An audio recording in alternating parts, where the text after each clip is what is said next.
Karibu mtazamaji, ni kufahamishe yote ambayo yanajiri katika anga za kimataifa kwa wakati huu, na kuna taarifa hapa moja kwa moja kutokea huko nchini Israel ambapo inaeleza Israel iko tayari kuishambulia Irani bila msaada wa Marekani. Na taarifa hii imetoka katika vyombo vya habari vya nchini Israel, vimeeleza kwamba Israel iko tayari kuchukua hatua za kijeshi peke yake yenyewe dhidi ya Irani kwa kujitegemea iwapo itaona hatua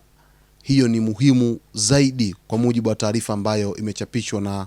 vyombo mbalimbali vya habari huko nchini Israel. Na taarifa hiyo inasema Israel imejiandaa kuchukua hatua dhidi ya kile inachokiona kama tishio kutoka Iran, hata kama Marekani haitashiriki moja kwa moja katika operesheni hiyo. Lakini kwa mujibu wa Reuters, hatua hiyo inakuja wakati mvutano kati ya Israel, Iran na Marekani ukiendelea kuwa mkubwa, na Iran imekuwa ikionya kuwa shambulio jipya dhidi ya ardhi yake linaweza kusababisha mashambulizi ya kulipiza kisasi dhidi ya Israel na maeneo mengine yanayohusishwa na Marekani katika Mashariki ya Kati. Ripoti hiyo pia inaendana na msimamo wa muda mrefu wa baadhi ya taasisi za usalama za Israel kwamba nchi hiyo inapaswa kuwa na uwezo wa kijeshi na kushambulia Irani hata bila kutegemea ushiriki wa moja kwa moja wa Marekani. Sasa hii ripoti ni ripoti ambayo kwa muda mrefu imekuwa ikizunguka na imekuwa ikiripotiwa na vyombo mbalimbali vya habari vya nchini Israel kwamba Israel iko tayari kuchukua hatua za kijeshi dhidi ya Irani bila ya msaada wa Marekani. Kwa kiasi kikubwa sana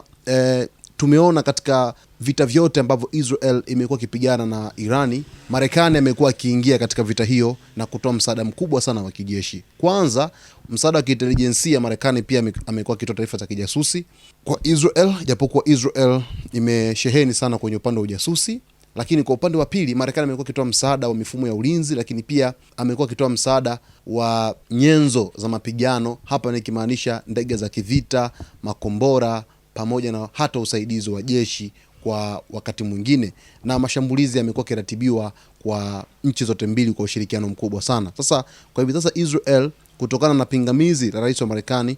Donald Trump kwamba vita hivi vinapaswa kuisha, Israel hairidhiki kabisa, hususan serikali inayoongozwa na waziri mkuu Benjamin Netanyahu. Wanaona kabisa Irani ni tishio kwa maisha ya wananchi wa Israel, na ndio maana wanatamani sana kuingia vitani leo kesho na Irani. Sasa endapo hali hii itatokea, tunaweza kushuhudia mapigano makubwa kuwahi kutokea katika ukanda wa Mashariki ya Kati. Na Irani imesema kama Israel itafanya kosa lolote la kufanya mashambulizi katika ardhi yake, basi moja kwa moja hawata sita kutoa jibu kali na kutoa fundisho kali kwa nchi ya Israel kwa chochote kile ambacho watakifanya kwa kufanya mashambulizi nchini Irani. Mtazamaji, mimi nitakuletea kwa uchambuzi zaidi kuhusu undani wa ripoti hii ambayo imeripotiwa na